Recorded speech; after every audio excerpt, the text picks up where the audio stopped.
Hi everyone. Welcome back to the PowerLeader Podcast. In this first episode of the Workplace Trauma Files, we begin by uncovering the hidden injury of workplace trauma and the profound impact it has on the mind, body, and career. Most people think trauma comes from car accidents, natural disasters, or violent events, but millions of workers experience trauma in places we rarely talk about. The workplace, not stress or burnout, but trauma that rewires our nervous system, changes your behavior, and follows you home long after you clocked out. Today, we are going to break down exactly what workplace trauma is, backed by organizational psychology, neuroscience, and decades of research, and why the law is finally starting to catch up. What is a workplace trauma? Workplace trauma occurs when an employee is exposed to chronic, overwhelming, or threatening experiences at work that exceed their ability to cope. Organizational psychologists classify it as a form of occupational trauma, and it can be psychological, emotional, social, and economic. Unlike a single traumatic event, workplace trauma is often repeated, systemic, and inescapable, which is why it frequently leads to complex PTSD rather than traditional PTSD. The American Psychological Association notes that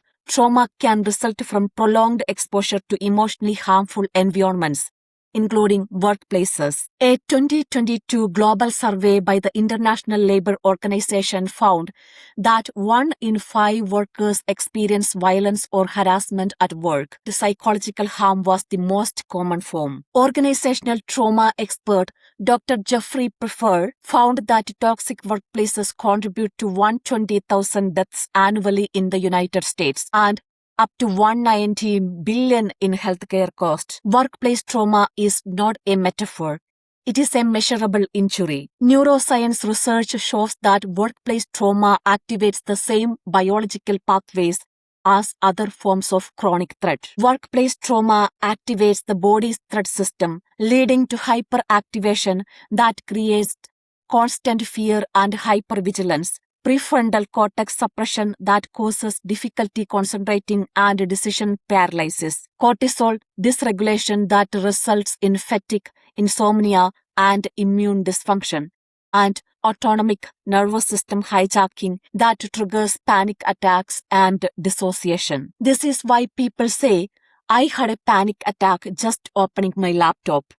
I hear a Teams notification and my heart races. I can't sleep because I am replaying conversation with my boss." These are trauma responses, not personality flaws. Let's talk about what is PTSD, CPTSD, and MDD in the workplace. Post-traumatic stress disorder can develop after a single severe incident.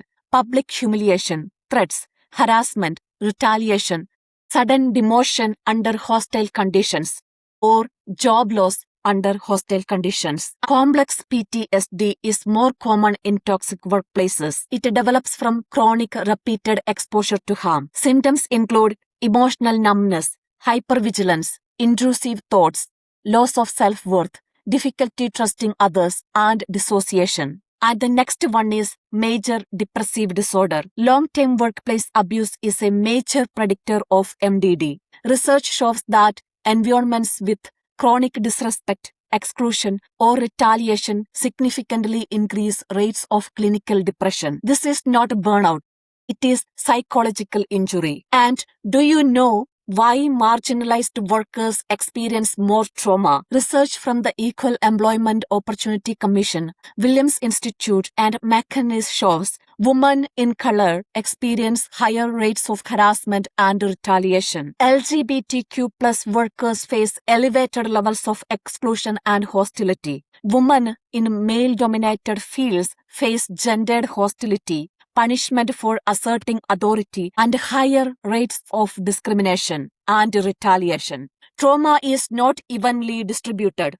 It follows the fault lines of power. Let's talk about the organizational psychology. Why workplaces create trauma. Organizational psychologists identify several structural causes. Number 1, power concentration.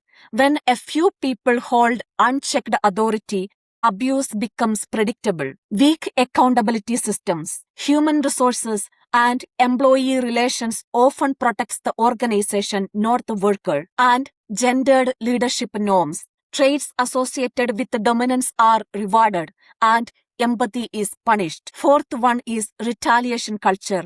Employees learn that speaking up leads to harm. And the fifth one is economic dependency. Leaving a job is not simple, which makes the trauma inescapable. Workplace trauma is not caused by bad apples, it is caused by systems. And let me tell you the legal impacts, what the law says. Workplace trauma is increasingly recognized in legal frameworks. Hostile work environments, psychological harm from harassment, discrimination, including gender, race, sexual orientation, hostility is actionable. Retaliation protections. Retaliation for reporting harm or discrimination is illegal and is the most common Equal Employment Opportunity Commission claim. And the third one is OSHA's General Duty Clause. Employers must provide a workplace free from recognized hazards, including psychological harm when it leads to health risk. As per Americans with Disabilities Act, PTSD, MDD, and anxiety disorders caused or worsened by workplace condition may qualify as disabilities requiring accommodation. And the fifth one is workers' compensation, that is varies by state. Some states allow claims for mental injury caused by workplace abuse or trauma. And I want to tell you about an emerging legislation.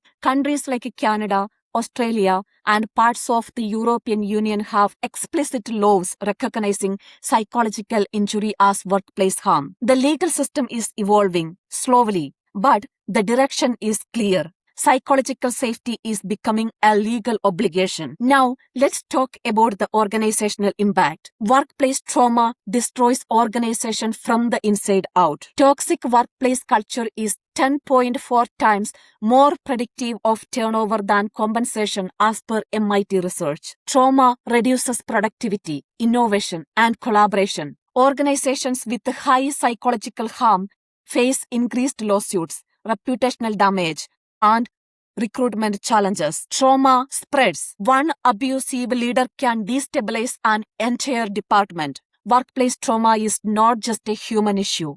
It is a business crisis. Workplace trauma is real. It is measurable. It is preventable. And it is time we stop treating it like a personal weakness and start recognizing it as a systemic injury created by organizational choices. If you have experienced workplace trauma, you are not alone. And you are not imagining it. Your body remembers what your workplace tried to normalize. And the world is finally beginning to understand that trauma at work is not just part of the job. It is a harm, and harm has consequences. Thank you for listening the first episode of Workplace Trauma Files by the PowerLeader Podcast, a new series built on real-life experiences, psychological research, therapist insights, and organizational studies exposing the hidden injuries caused by toxic workplaces and the legal and structural consequences organizations face when psychological safety collapses. Stay tuned as we continue this journey with episode 2, PTSD from Workplace Abuse, followed by CPTSD, the hidden injury of chronic workplace harm, MDD, and toxic workplaces, how trauma rewires your nervous system, and why marginalized workers experience more trauma. This is the Power Leader Podcast, a platform dedicated to social transformation for a better tomorrow. Here to help you name your experiences, recognize the patterns, understand your rights, and reclaim your voice, while empowering organizations to confront their blind spots, embrace accountability, and commit to the kind of change that protects our society today and safeguards the next generation from the trauma that we endured. This is the Power Leader Podcast. Signing off, Dia.